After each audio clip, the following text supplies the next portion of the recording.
कलासर साहब, आप हिस्ट्री को मेरे से ज्यादा बेहतर जानते हैं। इस जुडिशियल सिस्टम की, इस एस्टैब्लिशमेंट के सिस्टम की, हमारे जो प्रिंट मीडिया जब अरूज पे होता था, इन सब की विक्टिम एक ही जमात रही है, और वो सिर्फ पाकिस्तान पीपल्स पार्टी। वक्त के साथ साथ अब ऐसा इलेक्ट्रॉनिक मीडिया आ गया, सोशल मीडिया आ गया, और एक ऐसा दौर आ गया कि आज जब दूसरी जमातें विक्टिम हुई हैं, नून लीग भी विक्टिम हुई है एक दौर में, अब खान साहब विक्टिम अगर अपने आप को समझते हैं तो सब बोल रहे हैं। एक तो मैं समझता हूँ कि सब पीपल्स पार्टी के मौकफ की तायद कर रहे हैं। जो पीपल्स पार्टी कहती थी, जो शहीद बीबी कहती थी, जो पुराने जमाने से जो 30-40 सालों से पीपल्स पार्टी के साथ एक सलूक होता है, अब देखना यह है कि कोर्ट मार्शल की बातें होती हैं, लेकिन एक तरफ हम आप उसी चीफ को एक्सटेंशन देने के लिए तबले बजा रहे हो, और दूसरी तरफ हम कोर्ट मार्शल की बात करें, तो ये मैं समझता हूँ ये हकीकी बात नहीं है, इसमें भी दो नंबरी है।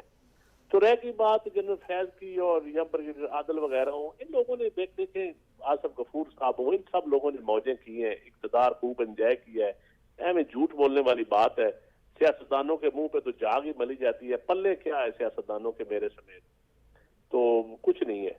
तो बाकी जो थोड़ा बहुत है, हम अब अल्टीमेटली एक स्ट्रगल है, स्ट्रगल इस वक्त हो कोई नहीं रही। आपको लगता है कि व्हाट्सएप में से कुछ निकलेगा? उन्होंने मतलब जो बातें आई रही हैं सामने, उन्होंने कहा पहले भी मेरी एक वीडियो बनाई गई थी। देखिए साकिब निसार साहब का किरदार तो बड़ा भयानक और गंदा रहा है पाकिस्तान की हिस्ट्री में।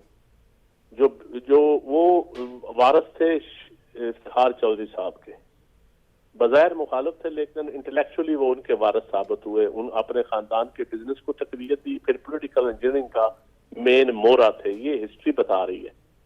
तो मैं समझता हूँ कि आज सिर्फ खान साहब का एहतसाब करना या सिर्फ सियासतदानों का एहतसाब करना, ये इंसाफ नहीं है।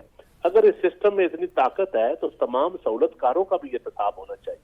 सिर्फ एक इमरान खान के ऊपर पर्चे देना या एहतसाब करना, ये कोई, मैं एज ए पोलिटिकल वर्कर मैं नहीं समझता ये कोई आइडियल सिचुएशन है।